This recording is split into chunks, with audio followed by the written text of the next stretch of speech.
Should be afraid of taking risks and pursuing something meaningful. But you should be more afraid of staying where you are if it's making you miserable. It's like the first thing you want to do is dispense with the idea that you get to have any permanent security outside of your ability to contend and adapt. It's the same issue with children. It's like you're paying a price by sitting there being miserable. And you might say, well, the devil I know is better than the one I don't. It's like, don't be so sure of that. The clock is ticking. Yeah, and if you're miserable in your job now and you change nothing, in 5 years you'll be much more miserable and you'll be a lot older. It's a luxury to pursue what makes you happy. It's a moral obligation to pursue what you find meaningful. And that doesn't mean it's easy. You know, if you take people, and I've told you this, and you expose them voluntarily to things that they are avoiding and are afraid of, you know, that they know they need to overcome in order to meet their goals, their self-defined goals. If you can teach people to stand up in the face of the things they're afraid of, they get stronger. And you don't know what the upper limits to that are, because you might ask yourself, like, if for 10 years, if you didn't avoid doing what you knew you needed to do, by your own definitions, right, within the value structure that you've created, to the degree that you've done that, what would you be like? Well, you know, there are remarkable people who come into the world from time to time, and there are people who do find out over decades-long periods what they could be like if they were who they were, if they spoke their being forward. And they get stronger and stronger and stronger, and we don't know the limits to that. We do not know the limits to that. I wish I had not waited 14 years. Somebody said if you want to lose something, lose money. You can get that back. 8 out of 10 millionaires have been financially bankrupt. Walt Disney filed bankruptcy 7 times and had 2 nervous breakdowns. But don't lose time. There were 14 years I sat on the sideline. 14 years I said, I don't have an investor in me like Tony Robbins. 14 years that said, I don't have an MBA or a PhD, and I can't compete with these guys. I have the complexion of rejection.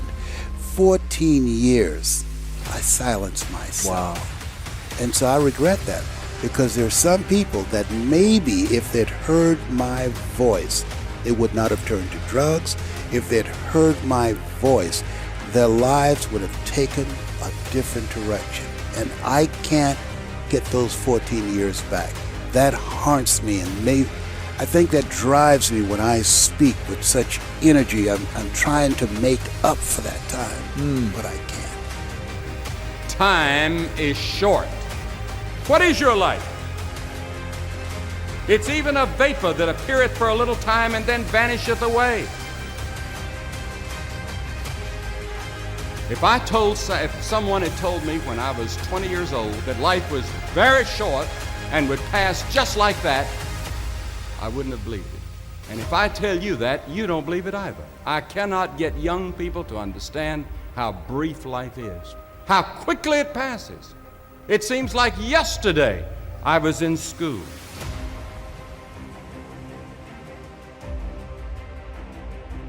Every one of us here has been given the same amount of time in a day.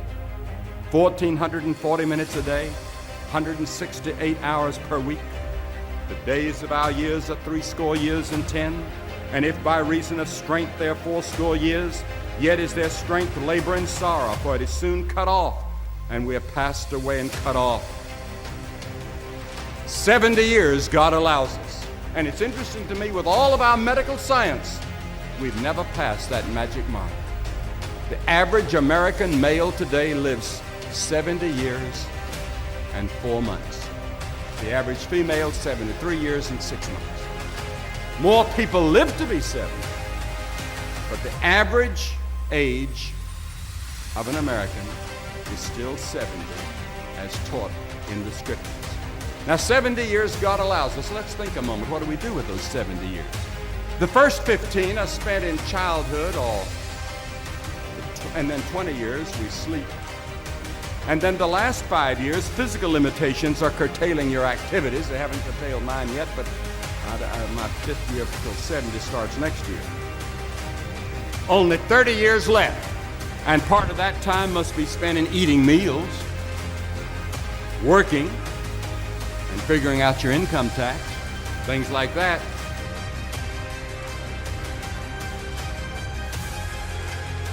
Now is the accepted time. The things we ought to do, the classes we ought to take, the books we ought to read, do it now. The family that needs you, spend more time now. Write that letter home now that you've been meaning to write. Money you ought to give now. Time for study, do it now. People you ought to witness to, do it now. Every time the clock ticks, it seems to say now. Today, if you will hear his voice.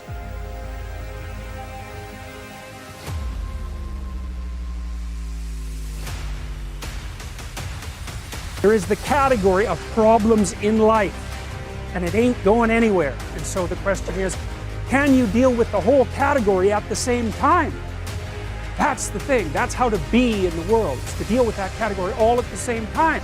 And so how did human beings, what did they come up with as a solution? And that's so cool too, because the solution they come up with not only was the heroism that allows you to approach what you're terrified by and what you find offensive and to learn from it, but also the idea of sacrifice, and that was played out by cultures everywhere, including human sacrifice.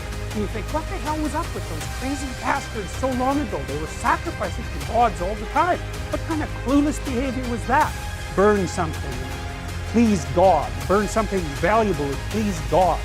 Like, what was with them? What were they thinking? Well, they weren't stupid, those people. If they were stupid, we wouldn't be here. They were not stupid, and believe me, they lived under a lot harsher conditions than we do. So those were some tough people, man.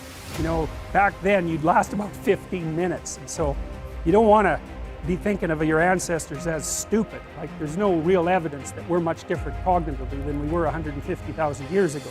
So anyways, sacrifice. What does that mean, sacrifice? Well, it's a discovery, man. It's the discovery of the future. It's like the future is actually the place where there is threat. And it's always going to be there. So what do? You make sacrifices in the present so that the future is better.